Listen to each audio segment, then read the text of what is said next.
Good morning dear students. आज हम आपको वाक्य पाठ के बारे में बताएंगे। पाठ 11 वाक्य। वाक्य किसे कहते हैं?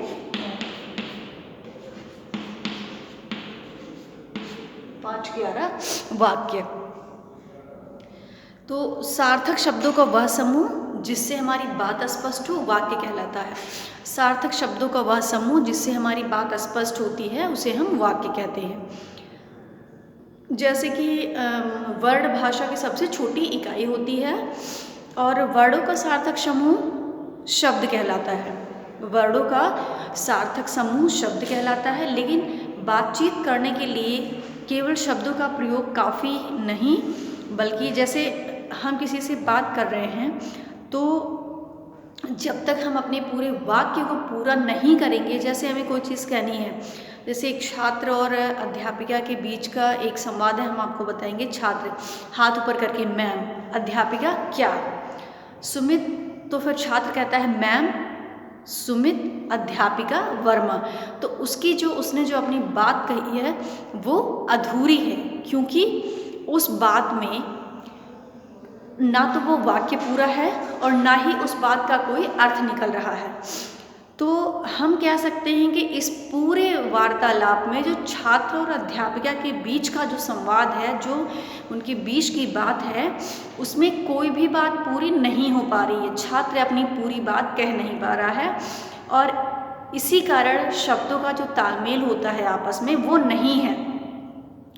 तो हम कह सकते हैं जो वाक्य होते हैं वो हमें शब्दों का आपसी तालमेल सिखाते हैं कि शब्दों का आपस में तालमेल कैसा होगा, और फिर उसी के अनुसार हम वाक्य का प्रयोग करते हैं। तो वाक्यों का प्रयोग हम बातचीत में करते हैं, तो हम कह सकते हैं कि सार्थक शब्दों का वह समूह जिससे हमारी बात स्पष्ट होती है वाक्य कहलाता है। सार्थक शब्दों का वह समूह जिससे हमारी बात स्पष्ट होती है वाक्य कहलाता है। अब आइए यहाँ पे पढ़ते हैं हम कि वाक्य के कितने भेद होते हैं। वाक्य के कितने भेद होते हैं? वाक्य के दो भेद होते हैं। वाक्य के दो भेद होते हैं। पहला उद्देश्य, पहला जो भेद होता है वो है उद्देश्य, और जो दूसरा होता है वो है विधेय। उद्देश्य और विधेय। वाक्य के कितने अंग होते हैं? वाक्य के दो अंग माने जाते हैं, पहला उद्देश्य, दूसरा विधेय।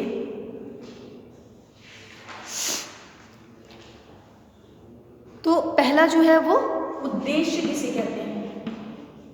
उद्देश्य हमारे वाक्य का कौन सा हिस्सा होता है जिसे हम उद्देश्य कहते हैं? वाक्य का वह हिस्सा जिसमें किसी के बारे में कुछ कहा जाए, जिसके बारे में हम कुछ कहते हैं, वो हमारा उद्देश्य कहलाता है कि हमारा बात करने का मतलब क्या है और हम किसकी तरफ इशारा कर रहे हैं और किसके बारे में कुछ कह रहे हैं। तो वाक्य का वह हिस्सा जिसमें किसी के बारे में कुछ कहा जाए वह वाक्य कहलाता है। जैसे सुमित को आज पुरस्कार मिलेगा, ये पूरा सेंटेंस है। सुमित को आज पुरस्कार मिलेगा। सुमित को आज पुरस्कार मिलेगा। सुमित को आज पुरस्कार मिलेगा। सुमित को आज पुरस्कार मिलेगा। तो उद्देश्य क्या है? हम किसके बाद किसको पुरस्कार मिलेगा? सुमित को पुरस्कार मिलेगा। उद्देश्य क्या है कि किसको पुरस्कार मिल रहा है। तो हम यहाँ पे कह सकते हैं सुमित को पुरस्कार मिल रहा है, तो उद्देश्य क्या हुआ? सुमित को। तो जिसके बारे में बात की जाए वो हमारा उद्देश्य होता है। यहाँ पे हम किसके बारे में बात कर रहे हैं? यहाँ पे हम सुमित के बारे में बात कर रहे हैं, तो हमारा उद्देश्य क्या हुआ? सुमित को। फिर है दूसरा विधेय। विधेय किसे कहते हैं? विधेय वाक्य का वह हिस्सा होता है, उद्देश्य के विषय में जो कुछ कहा जाए वह विधेय के अंतर्गत आता है। जो हम उद्देश्य के विषय में कहते हैं, उसके बारे में जो हम बात करते हैं, उद्देश्य क्या था?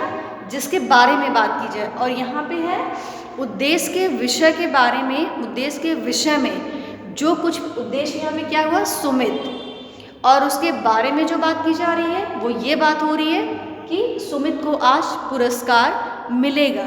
तो यहाँ पे विधेय क्या होगा, आज पुरस्कार मिलेगा, क्योंकि यहाँ पे उद्देश्य सुमित है और उसके बारे में जो बात कर रही है वो विधेय के अंतर्गत आता है।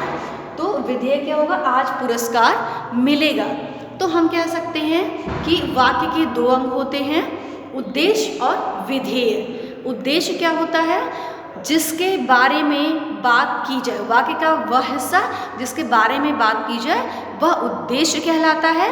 जैसे इस उदाहरण में सुमित को आज पुरस्कार मिलेगा, सुमित को, तो सुमित को यहाँ पे क्या है, वो उद्देश्य है। और विधेय क्या है, आज पुरस्कार मिलेगा। और विधेय क्या होता है, उद्देश्य के विषय में जो कुछ भी कहा जाता है वह विधेय के अंतर्गत आता है, उसे हम विधेय कहते हैं।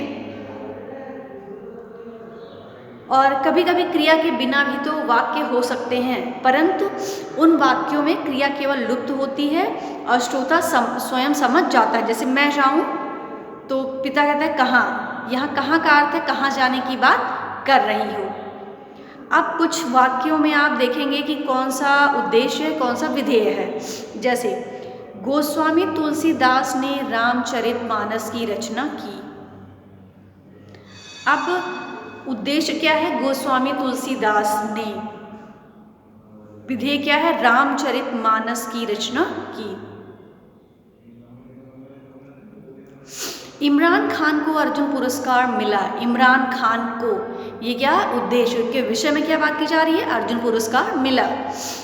भारतीय महिलाओं ने तीरंदाजी में कमाल कर दिखाया। तो यहाँ पे उद्देश्य क्या होगा, भारतीय महिलाओं ने, और विधेय क्या होगा, तीरंदाजी में कमाल कर दिखाया। फिर है जेपी ग्रीन ने फार्मूला 1 का शानदार आयोजन किया। तो उद्देश्य क्या है, जेपी ग्रीन और फार्मूला 1 का शानदार आयोजन किया, ये आपका है विधेय। तो हम कह सकते हैं कि सार्थक शब्दों का वह समूह जिससे हमारी बात स्पष्ट होती है उसे हम वाक्य कहते हैं। और वाक्य के दो अंग होते हैं, उद्देश्य और विधेय। और उद्देश्य वह है जिसके बारे में वाक्य में बात की जाए, और विधेय वो होता है उद्देश्य के विषय में जो कुछ भी कहा जाए वह विधेय होता है। और वाक्यों में शब्दों का विशेष क्रम होता है, वाक्य में पहले कर्ता होता है, फिर कर्म और अंत में क्रिया आती है। तो ये आपका पाठ वाक्य था, यहाँ तक आप रिवीजन करेंगे।